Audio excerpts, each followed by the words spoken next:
okay? And then I also feel like for whatever reason, there were constant fluctuations in energy.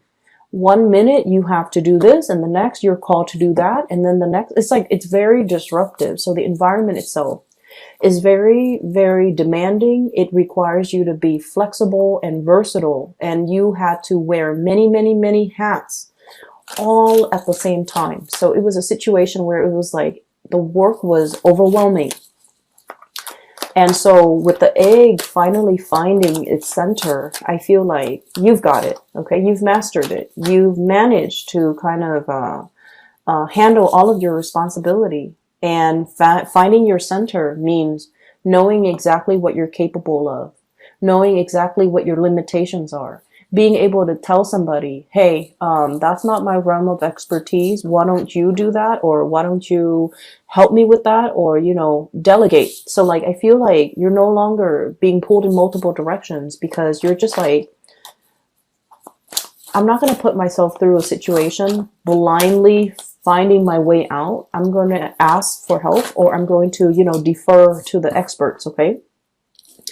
I'm also feeling for many of you, there was a situation where you felt really, really wobbly. You felt really unsure. Am I doing the right thing? Am I good enough? Am I handling it that to the best of in the best way possible? Am I doing it right? So you were dealing with a lot of self-doubt. Okay, did I do it right? Was it the right thing to do? Was it that the best optimal outcome? And so when a Sagittarius feels really, really destabilized and very, very wobbly, kind of like that egg, they might make hasty decisions that might not be good for them or the environment that they're in. But I feel like with the egg finally regaining its center and standing upright and smiling, it's sort of like, I've mastered it. I've done it. I did it. And I'm happy with the results. Okay. The second image, I see this octopus. He's got a chef's hat on. Okay, so I feel like he's a short order cook. I don't know if that's what they're called, short order cook in like a diner or something. So he's got like so you know, octopus have like 8 tentacles, and he's got like 8 pans with eggs on them and bacon and other things frying. Okay, all lined up on the range in a row. And he's like flipping the pancakes and then flipping the eggs. Some eggs are over easy. He's scrambling another egg. So all of his tentacles are moving. And he's handling everything meticulously. They're all cooked at the same rate. Everything is standardized. Everything is structured. Everything is done in a really orderly fashion. And then while he's doing that, he sticks out one tentacle behind him to get all the plates lined up. And then at the end, he dumps everything that's in the frying pan onto the plate. It's like perfectly portioned. Everything looks really good. The sunny side up, eggs are sunny side up. And then he, you know, the waiters or the waitresses comes and busts these plates to the patrons. Okay.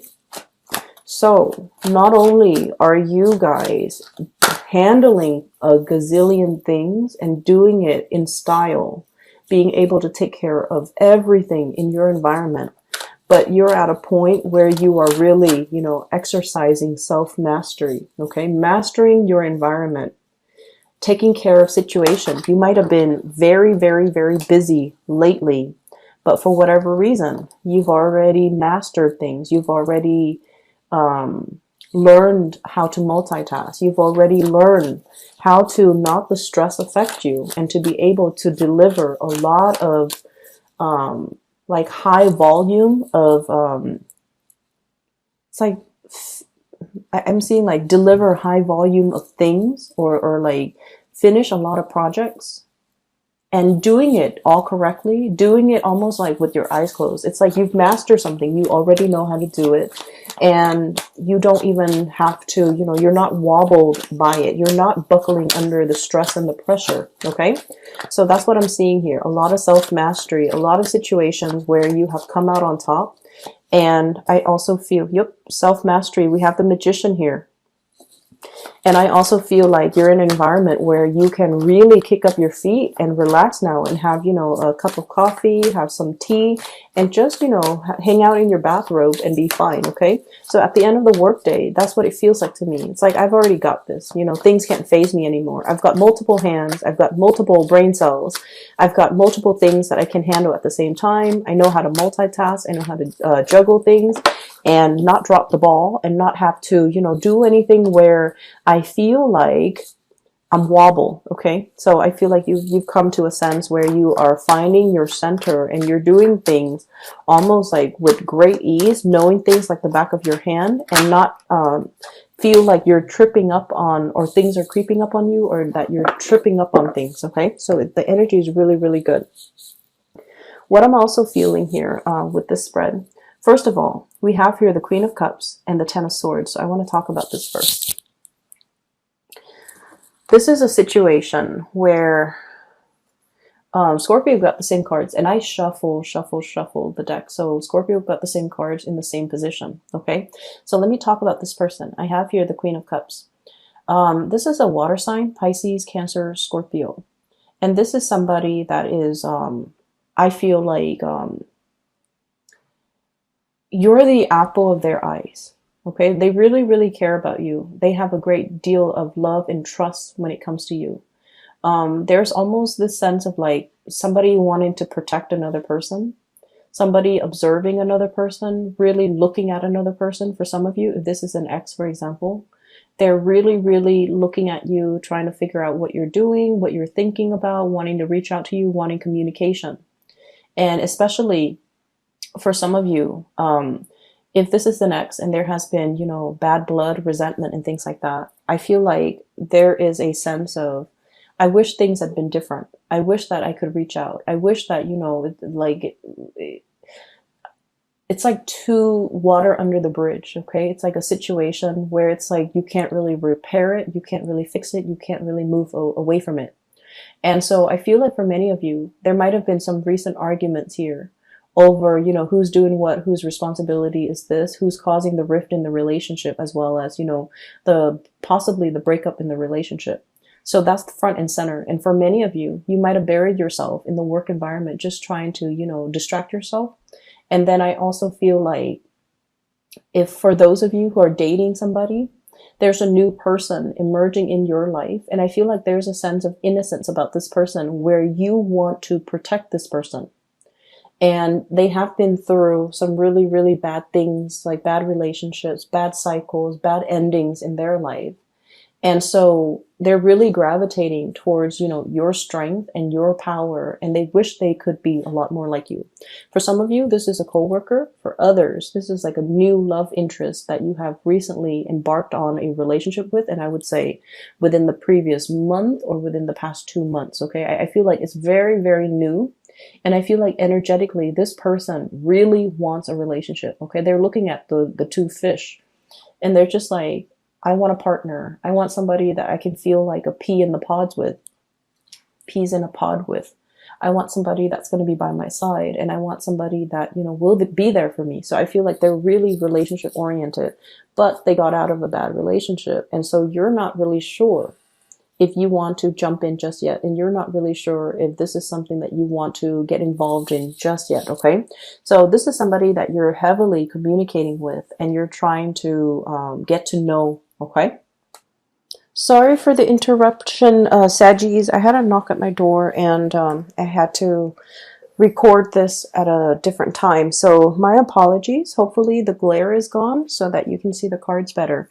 So I was talking about the water sign, Pisces, Cancer, Scorpio, potentially, or somebody that has a lot of love for you, actually. And I feel like, you know, you're trying to get to know this person. You're trying to, I feel, reintroduce yourself to this person to see if it's something that you still want to get involved in, or somebody that you still want to be with. And then I do have another person. This is an air sign. So an Aquarius, a Gemini, or a Libra. This is the Queen of Swords. Keep in mind, the cards are not gender specific, okay? I feel like this energy, if it pertains to another person, there is a very strong attraction between you and this person. Okay, we have here the devil.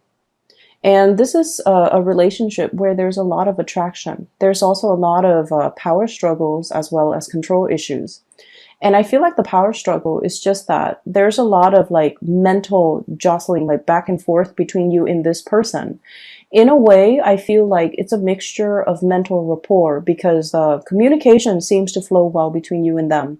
And the communication is a little bit more on the superficial level in a way where you kind of like ask each other, how was your day? How was yours? How's work? And the conversation, for whatever reason, it's hard to reach an emotional depth with this person. Whereas with this water sign, I feel like conversation flows very naturally. It's easy for you to reach the emotional depth because I feel like they bring that side out of you.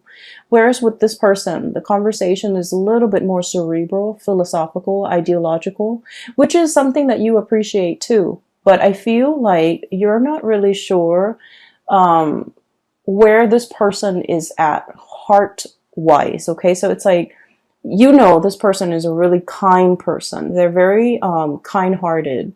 They're very loving, very compassionate, very tender.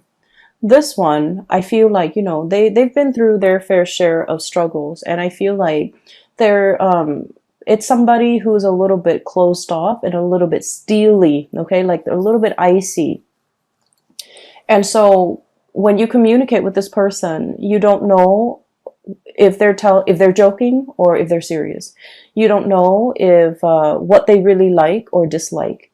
You have trouble kind of like pinning this person down, and you don't know, like, on a heartfelt level, are they a really kind person? Are they compassionate? I feel like they're quite compassionate. It's just there's more to the story. You might be dealing as well with a Gemini who might be a little bit like fickle when it comes to the things that they like. Or if you're dealing with, you know, other air signs, I feel like there might be, you're really feeding into this energy mainly because there's an element of the thrill of the chase associated with you and this person. Hence, you're feeding into, you know, this connection. Okay, you're giving your energy to it. And I also feel like this is a person that's like, I'll believe it when I see it. So they're not one to mince words. They're not one to fall for people and take people at face value. They're skeptical by nature because they have been through their fair share of struggles and deception and heartache. And so they're coming into, they're looking at life through a little bit more of a jaded lens, and they're looking at relationships in general with a healthy dose of skepticism. So I feel like this person is very action oriented, and they need to see the actions, the concrete actions from your end in order to know if they're investing in it. So I feel like they haven't really made up their mind about you, whereas the water sign, I feel like they have. Okay, so what I'm getting here is there's really, really strong attraction that you have towards another person, but you don't really know a lot about this person. Okay, so there's still a lot more to be discovered. There's still a lot more to be explored in this relationship. And I feel like you're giving a lot to it, and you look at this person and you're just like, this is somebody that, you know, I do want to spend a lot of time with. I do feel like they're a good match for me. And there's just really, really, really strong attraction. Very, very strong attraction. And I feel in general, for many of you, especially singles, okay, good for dating. With this Magician card, it's sort of like you're on center stage. You're showcasing your talent. You're able to kind of like, people are listening to you talk. And they see you as someone who's very eloquent, who's very articulate, and who's just really, really amazing, like very knowledgeable. And so there are a lot of good things coming through at the end of this month. And I feel like, you know, your energy should definitely be focused here. The relationship situation, I feel like it has its fair share of newness, which can be very exciting for you.